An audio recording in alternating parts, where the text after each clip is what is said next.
Okay, so today we're going to go over how to use the torsion balance. So first you want to lift the lid up, but then you're going to want to turn this knob either all the way to the right or to the left, just to make sure that the balances can move. And when you go to measure, you want to make sure that you're putting away paper on both of them because you don't want anything to touch them.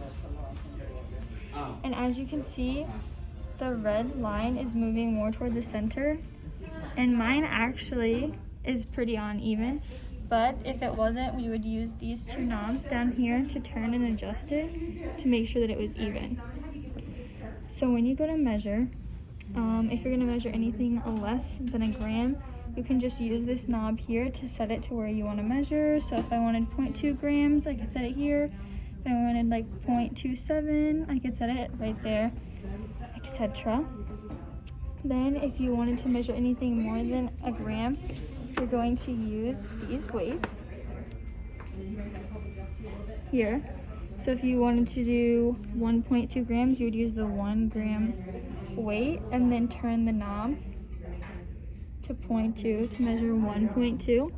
It's really important to remember that you want to place the weights on the right side of the balance and what you're weighing on the left side. So for example, now I'm going to measure out 0.2 grams of this powder. And as you can see, the red line is not close to center. So what you want to do is take your sample and just add a little bit at a time until it starts to move toward the center. And see, that was too much. So if you get too much, you can just scoop some out